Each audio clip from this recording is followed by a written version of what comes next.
Hello there. This is Will, your friendly neighborhood indie author, and this is my first video on this channel. And like the circling moas that I titled it. I'm probably just going to circle around with a bunch of various things that I like, and then I'll probably stack them into playlists as I go on, based on category. So you'll probably get a lot about books I'm reading, stories I'm writing, and also classical studies because I've been taking Latin for a while now, and I just started ancient Greek this year. Struggling my way through both of them, but I love them. And of course, if you're doing that kind of thing, you're also looking into ancient history. So I thought for the first video, I'd start with something I just began, and I wanted to read a little bit of it and give you my thoughts. 12 Caesars by Suetonius. I just started this morning, and I wanted to read the first paragraph to you and then just give you the first thing that came to my mind. So this is about Caius Julius Caesar. Julius Caesar the Divine lost his father when he was in the 16th year of his age. In the year following, being nominated to the office of High Priest of Jupiter, he repudiated Cossutia, who was very wealthy, although her family belonged only to the equestrian order, and to whom he had been contracted when he was a mere boy. He then married Cornelia, the daughter of Cinna, who was 4 times consul, and had by her, shortly afterwards, a daughter named Julia. Resisting all the efforts of the dictator Sulla to induce him to divorce Cornelia, he suffered the penalty of being stripped of his sacerdotal office, his wife's dowry, and his own patrimonial estates, and being identified with the adverse faction, was compelled to withdraw from Rome. After changing his place of concealment nearly every night, although he was suffering from quartan ague, and having effected his release by bribing the officers who had tracked his footsteps, he at length obtained a pardon through the intercession of the Vestal Virgins, and of Mamercus Aemilius and Aurelius Cotta, his near relatives.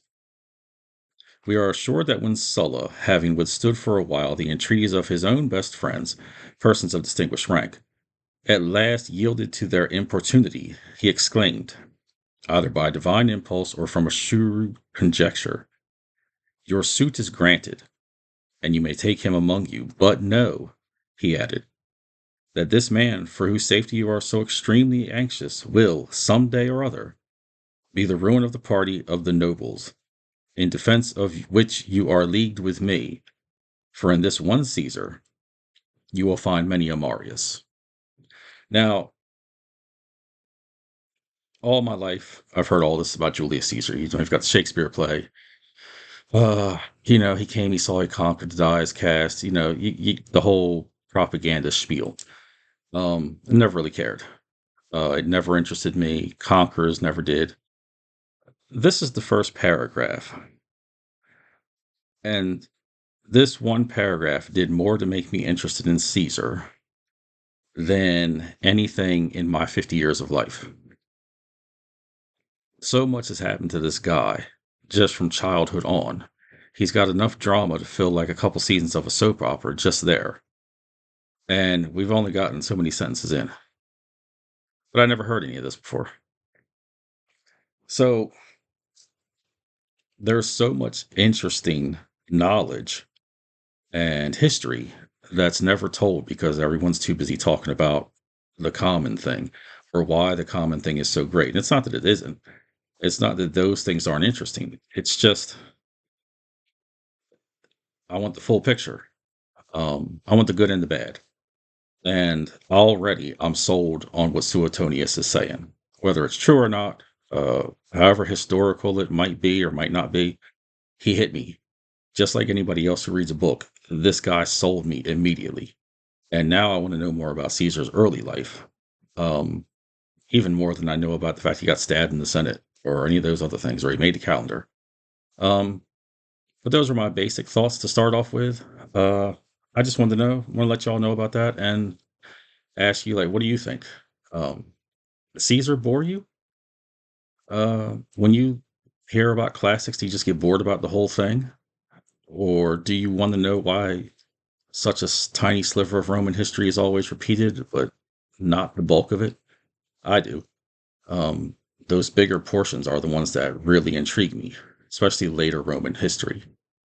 But I just thought I'd drop this for you. First video, it's raw. It's, me just sitting here being a geek and showing you one little thing I found I appreciated for today. Um, if you happen to come across this, let me know what you think. You like Latin, Greek, classical studies, hate it, think it's a waste of time? Was it that paragraph interest you more than, the Ides of March? So let me know. And thanks for watching.